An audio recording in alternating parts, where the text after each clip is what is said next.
नमस्कार, मैं हूं आशीष चित्रांशी और आप देख रहे हैं द न्यूज लॉन्चर। क्या डोनाल्ड ट्रंप वाकई अब तीसरे विश्व युद्ध पर आमादा है? तीसरा विश्व युद्ध करवाए बगैर मानेंगे नहीं। एक नहीं, इसके कई संकेत मिल रहे हैं। वेनेजुएला के राष्ट्रपति मादुरो को आधी रात में उठा लिया वेनेजुएला से। ग्रीनलैंड पर हमला करके कब्जा करने की धमकी दे रहे हैं, लगातार धमकी दे रहे हैं। मैक्सिको पर अगला अटैक करने की धमकी दे रहे हैं, अगला टारगेट मैक्सिको को बता रहे हैं। कोलंबिया और क्यूबा अमेरिका के लिए खतरा बताते हुए उस पर भी हमले की एक भूमिका तैयार कर रहे हैं। और इस सब के बीच मिडिल ईस्ट, जिस ईरान से पस्त हो गए थे, जिस ईरान ने इजराइल और अमेरिका दोनों के एक साथ छक्के छुड़ा दिए, अमेरिका के सैन्य बेस पर हमला भी किया, अमेरिका के सैन्य बेस पर अटैक किया था वहां पर, जब पिछला इजराइल और ईरान युद्ध हुआ था, ईरान और इजराइल का युद्ध। हाँ, उस वक्त उस युद्ध में नाकामी के बाद ईरान में नया रास्ता अपनाया, वही जो पिंक रेवोल्यूशन हुआ था। भारत में भी अन्ना हजारे का आंदोलन हुआ था, सत्ता परिवर्तन। तख्ता पलट के लिए ईरान में लाखों लोगों को सड़क पर उतार दिया गया। कौन इनके पीछे है? रातों रात किसने इसके लिए रणनीति तैयार की और उनको प्रोवोक किया, उकसाया? इंटरनेट बंद है। जाने जा रही है, खबर है कल से आज के बीच 45 मौतों की खबर है, 45। और इस बीच अमेरिका से ट्रंप के बहुत दुलारे सीनेटर, जो भारत को भी धमकी देता है, जो भारत को भी बर्बाद करने पर उतारू है, लिंडसे ग्राहम, उसने अमेरिका से सीधा सीधा संदेश दिया है, सीधा बयान दिया है कि ट्रंप खामनेई की हत्या कर देंगे। सोचिए, ट्रंप खामनेई की हत्या कर देंगे, हत्या करने की तैयारी में ये बयान। लेकिन दुनिया मौज में है, सब के सब कोई अमेरिका के साथ खड़ा है, और जो अमेरिका के साथ नहीं खड़ा है वो खामोश खड़ा है। रूस यूक्रेन युद्ध में ही उलझा है। रूस अब अपने साझेदारों की रक्षा करने में नाकाम नजर आ रहा है, ये कहना। और चर्चा ये भी है कि खामेनेई अब रूस भागने की तैयारी, ये भी चर्चा है। भाव को लाइए, आज देश के बाहर की भी चर्चा जरूरी है, तो बाहर निकलते हैं। स्वागत है भाव, जरा हेडलाइंस दिखाइए कुछ। ईरान के कई शहरों में सारी रात प्रदर्शन, इंटरनेट बंद, मरने वालों की तादाद 45। आगे बढ़िए। ईरान में आधी रात को भीषण उत्पात, ब्रॉडकास्टिंग भवन फूंका, तेहरान की सड़कों पर आगजनी और भारी हिंसा। तेहरान में कौन ये हिंसा, क्यों आगजनी? अभी 3 महीने पहले, 4 महीने पहले पूरा ईरान एक नजर आ रहा था खामनेई के साथ। आगे बढ़िए।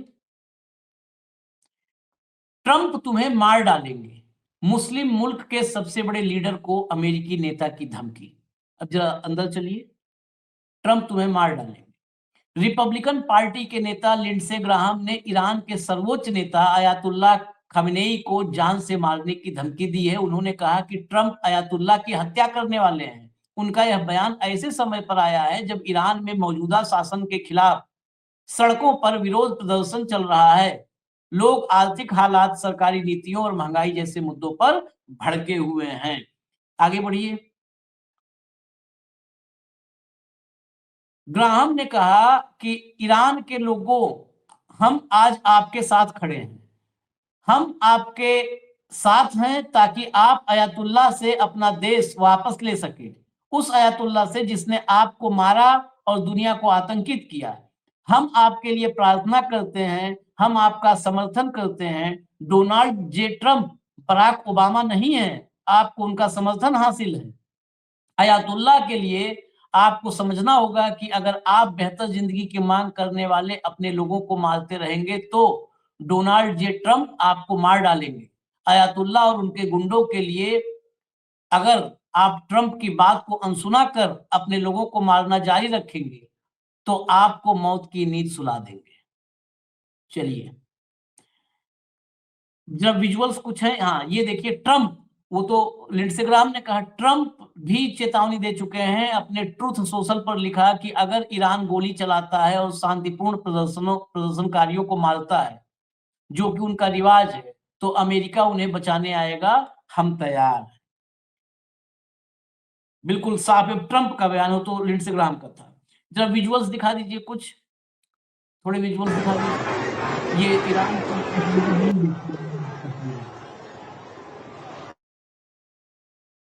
ये ईरान की तस्वीरें, चारों तरफ से इसमें फायरिंग की आवाजें भी आ रही हैं, आगजनी की के विजुअल्स हैं। चेंज करते जाइए, चेंज करते जाइए, विजुअल चेंज करते जाइए। आगजनी है, फायरिंग के विजुअल्स हैं, सड़कों पर हिंसा है।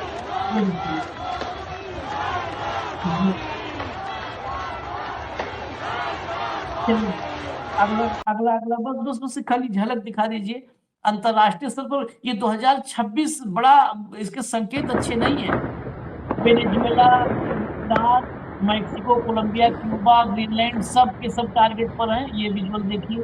अगला चलिए, इसमें धमाकों की फायरिंग की आवाज है। चलिए आगे अगला।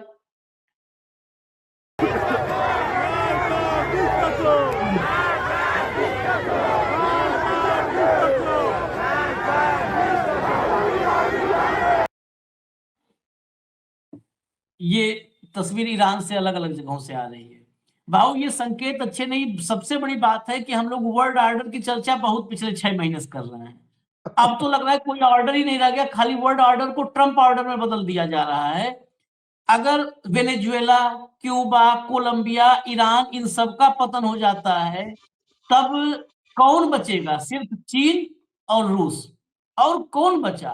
पूरी दुनिया तो एक ध्रुवीय हो जाएगी, दो ध्रुवीय भी नहीं रह जाएगी। सवाल मल्टीपोलर की बात सवाल करते थे, सवाल मल्टीपोलर। हाँ सवाल सवाल ये है आशीष, आप एक पैटर्न देखिए। हम्म, जहां जहां ये अमेरिका किसी मानवीय पहलू की बात नहीं करता, यदि अमेरिका मानवीय पहलू की बात करता तो हिंदुओं के जो बांग्लादेश में लिंचिंग हो रहा है उस पर भी बात करता। हाँ बलूचिस्तान में पाकिस्तान का जो कहर बरप रहा है उस पर भी बात करता। हाँ कई जगह देशों में जहां अमेरिका समर्थित सरकारें हैं वहां कई ह्यूमन वायलेशंस हो रहे हैं, ह्यूमन राइट्स वायलेशन अपने अमेरिका में हो रहे हैं। एक महिला ने ट्रैफिक रूल वायलेट किया तो उसको गोली मार दी गई, हाँ और पूरा एक राज्य वहां पे आंदोलित है, और उसको जस्टिफाई कर रहा है जज। मतलब हम गोली चलाए तो हम जस्टिफाई करें, आप गोली चलाए तो हम जस्टिफाई नहीं करें। ये शुद्ध रूप से अमेरिकन डॉलर और अमेरिकन व्यापार की सुपरमसी है। जो देश अमेरिका के सामने अपनी अस्मिता बेचते हैं, सरेंडर होते हैं,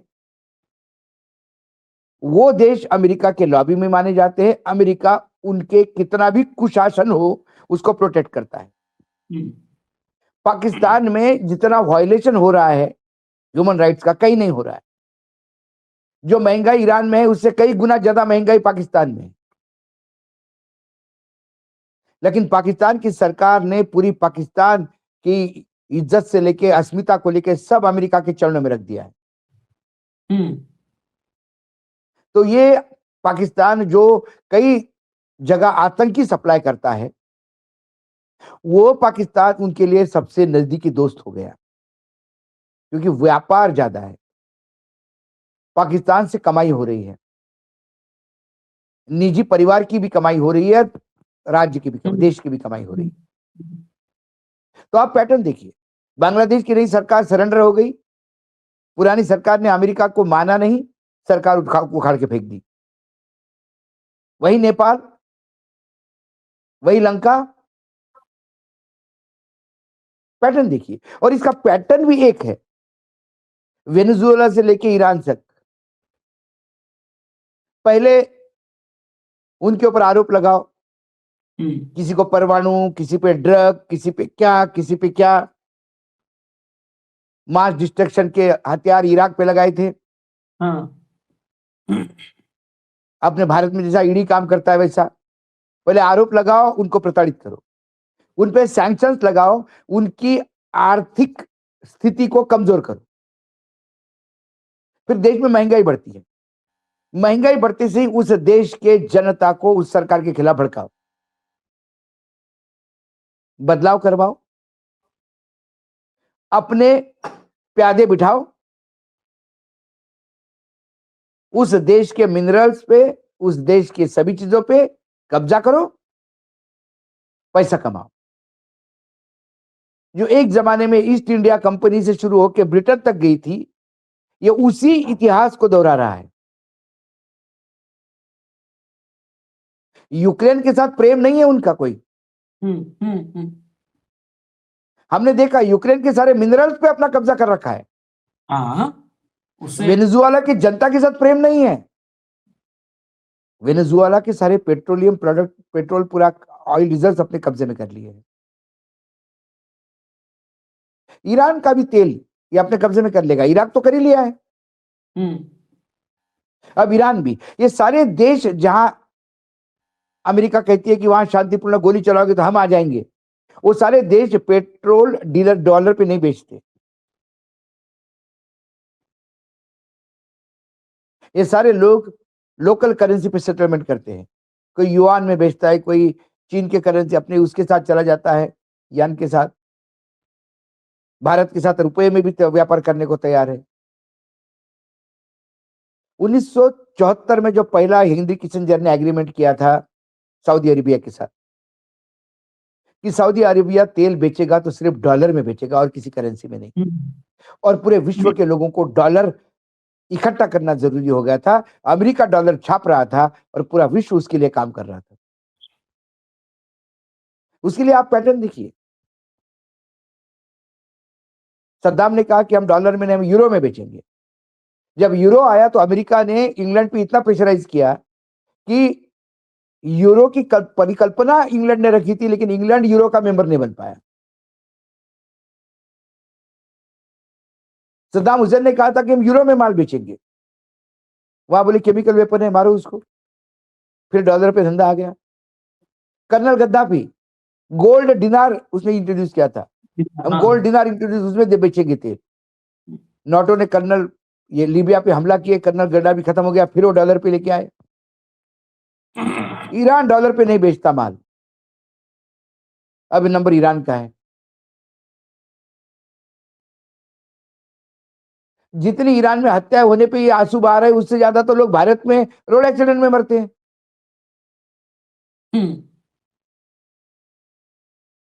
हमारे यहाँ दूषित पानी पीने के बाद 20 लोग मरे हैं। उससे ज्यादा गन कल्चर के फाइट में लोग, कोई भी पागल गन उठा के फायरिंग करता है। अभी चर्च में फायरिंग हुआ कुछ दिन पहले, उससे ज्यादा अमेरिका में लोग मरते हैं 45 से। लेकिन नहीं, किसी देश के नागरिक को हथकड़ी पे बिठा के 8-8, 16-16 घंटे गाड़ी में बिठा के, मतलब प्लेन में बिठा के आप भेज देते हो वापस, वो ह्यूमन राइट वायलेशन नहीं है। आप सब्जेक्टिव देखो, सारे विश्व के नेचुरल रिसोर्स पे कब्जा करना और अपनी सैन्य की ताकत बढ़ाना उस पैसे से, और उस ताकत के भरोसे राज करना। ये वैश्विक नया तानाशाह पैदा हुआ है और यही डर है मोदी जी को। इसलिए भारत की अस्मिता की ऐसी तैसी ये जाके अपने चरणों में पड़े रहते वहां। जिस दिन उन्होंने कहा कि नहीं भारत अपनी अस्मिता के लिए काम करेगा, किया था इंदिरा गांधी जी ने, अमेरिका के खिलाफ कर दिया, तो अपने यहाँ आंदोलन हुआ था बहुत बड़ा इंदिरा गांधी के खिलाफ। लेकिन जिनको ही सत्ता में लाए उनको सत्ता में बनाए नहीं रख पाए। फिर इंदिरा जी सत्ता में आ गई और तब अमेरिका को लगा ये अपना डीप स्टेट यहां नहीं चला। फिर मनमोहन सिंह के टाइम पे हुआ, जब मनमोहन सिंह जी ने एटॉमिक एग्रीमेंट साइन किया अमेरिका के साथ, तो अमेरिका को लगा कि गांव गांव जिले जिले में एटॉमिक रिएक्टर होंगे, छोटे छोटे रिएक्टर बनेंगे, सब दूर परमाणु बिजली होगी। भारत बड़ा देश है, बहुत बड़ा ऑर्डर आएगा। पहला रिएक्टर का ऑर्डर फ्रांस को दिया, दूसरा रशिया को दिया, अमेरिका ने मनमोहन सिंह जी को निपटा दिया। अब हमारे यहाँ शांति लॉ आया है, एक अभी बिल पास हो गया, याद होगा आपको। हाँ, शांति विला। वो काय के लिए है? वही न्यूक्लियर एग्रीमेंट जो चाहता था अमेरिका, और जिसके तहत अमेरिका भारत से कुछ ऑर्डर चाहता था, अब वो शांति के तहत मिलेगा।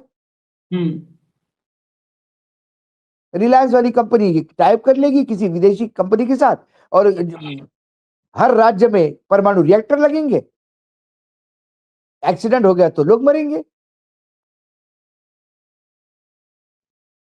विदेशी कंपनी का कोई लाइबिलिटी नहीं मरने वाले पे, कोई लाइबिलिटी उस पर हमने उसीलिए शो भी बिल किया था। हम उसके लिए बिल लाए, वो बिल सिर्फ अमेरिका को खुश करने के लिए लाए थे।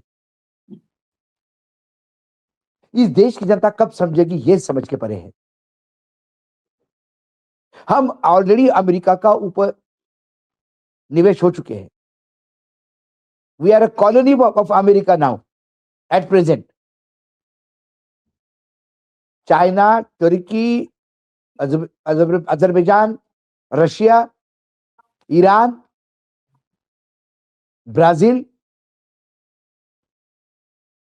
साउथ अफ्रीका, ग्रीनलैंड, डेनमार्क, इन लोगों ने कॉलोनी बनाने से अभी मना किया है। तो एक एक मोहरा गिर रहा है। बाकी तो लड़के गिर रहे हैं, हमारे यहाँ तो वैसे ही गिर गए हैं। नहीं, हमारे यहाँ गिरने का सवाल ही नहीं उठता। ये बोलेंगे कि क्या है भाई, सारा एग्रीकल्चर आप ले लो भाई, ट्रम्प साहब, आप हमारे ऑयल भी आप हमारी ले लो, सब हमारा कोयला वोयला, ये अडानी सेठ की सारी कंपनी आप टेक ओवर करो, बस मेरे को सत्ता में रहने दो, बस मेरे को हाथ मत लगाओ, हमारी कुर्सी बचा दो, बस बचा दो। कल तिरंगे के जगह अमेरिकन फ्लैग भी रेड फोर्ट पे, यदि आपने कहा दोस्ती के नाम पे वो वहां लगना चाहिए, हम वो भी करेंगे।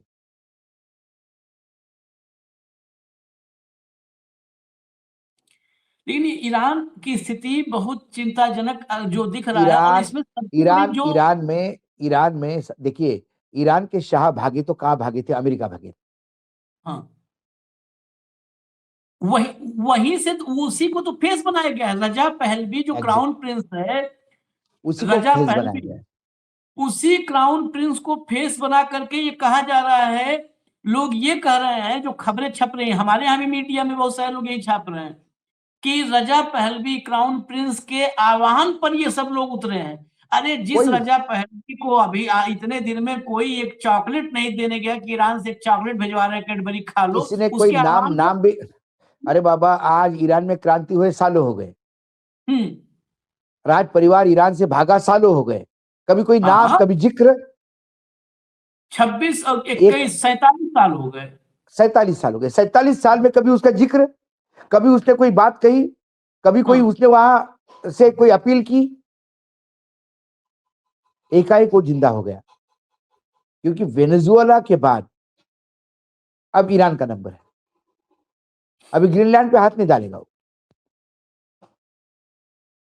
ग्रीनलैंड पे हाथ डालने में थोड़ा टाइम लेगा। अभी ईरान को इराक जैसा कर देगा।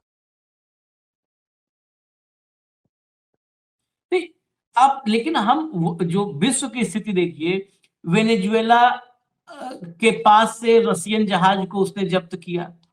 रूस यूक्रेन में इतना उलझा है। अब जिस रूस की हम लोग चर्चा करते थे, वो रूस अब तो भारत के साथ न वैसे संबंध रहे न वैसा रूस रहा। रूस को भी पुतिन जैसा व्यक्ति आया। इसके पहले बहुत सारे नेता, बोरिस येल्त्सिन, मिखाइल गोर्बाचोव, कौन कौन रहे, और सबने रूस को, मतलब यूएसएसआर के दौर से रूस के दौर तक मजबूत रखा। लेकिन जब पुतिन जैसा नायक आया जिसने लगातार सत्ता पर कब्जा कर लिया, आज रूस यूक्रेन से, इतने बड़े यूक्रेन से 3 साल से लड़ रहा है। कहीं पर भी वही पुराने रूस रसूख है, पुराने रूस की रसूख है, जो दुनिया में एक बैलेंस सा बनाए रखे हुए है। रसूख के अलावा और क्या है? परमाणु हथियार गिनती में, जो गिनती है उसमें सबसे ज्यादा रूस के पास है। परमाणु हथियार किसी भी देश के पास है तो उसके साथ सोच समझकर आदमी बातचीत करता है। वो किम जोंग के पास है, उत्तर कोरिया के पास, उससे भी आज के डेट में आशीष, रूस अपनी वो ताकत खो चुका है, और यूक्रेन के युद्ध ने तो रूस को सामरिक जो उनकी ताकत थी वो एक्सपोज कर दी।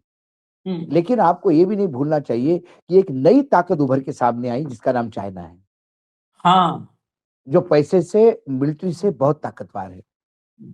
रूस, चाइना और कोरिया, ये जो ट्रायंगल बना है, इन तीनों का जो त्रिशूल बना है, ये एक बहुत बड़ा अंकुश है अभी अमेरिका के विस्तारवाद पर।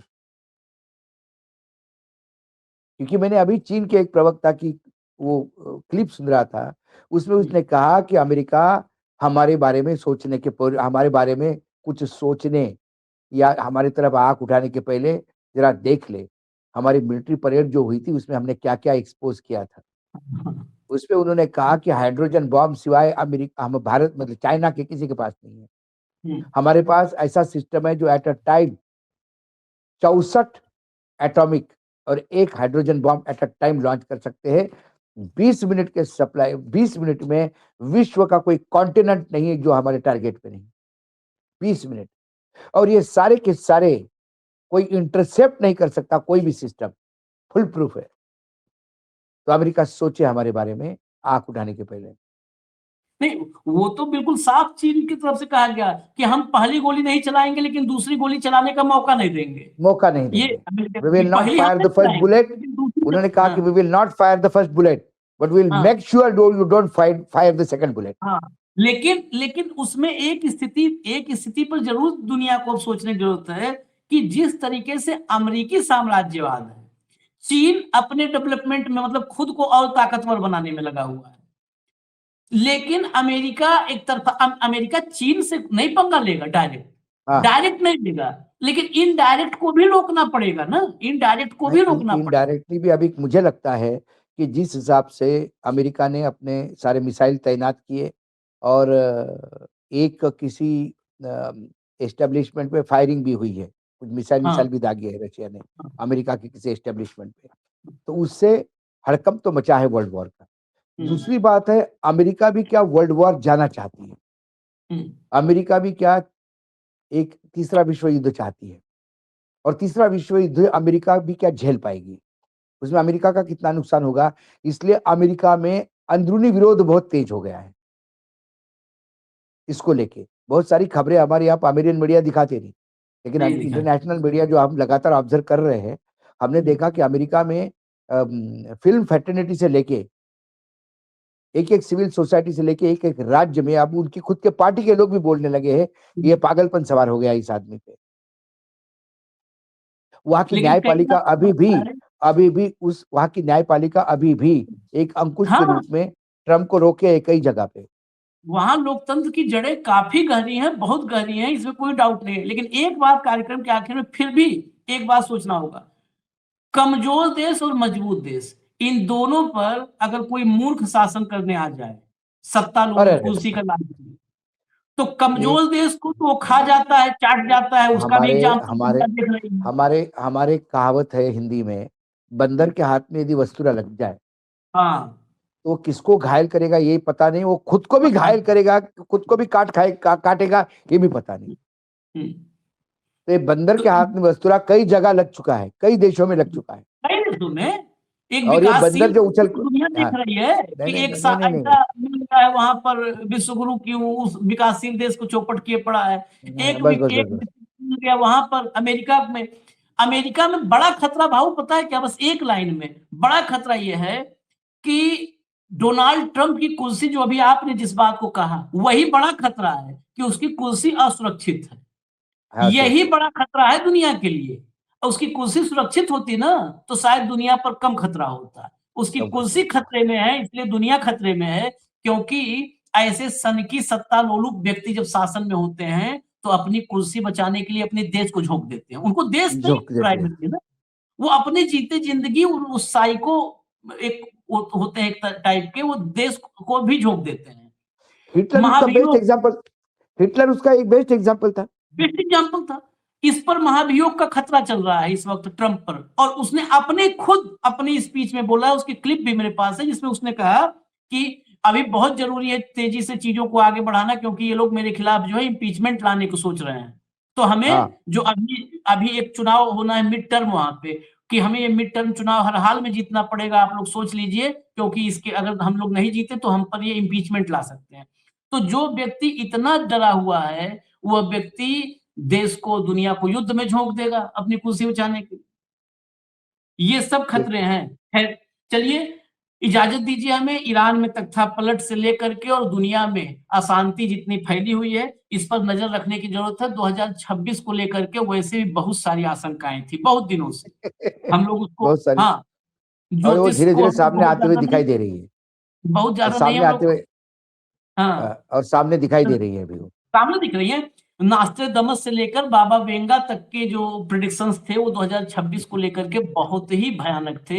भयानक और थे। अब 2026 की शुरुआत होते होते पहले ही सप्ताह में, फर्स्ट वीक में, वो आशंकाएं जो है धरातल पर उतरती नजर आने लगी हैं। तो इसलिए सावधान, दुनिया भर के देशों सब सावधान रहो। धन्यवाद भाऊ, बहुत बहुत धन्यवाद। नमस्कार।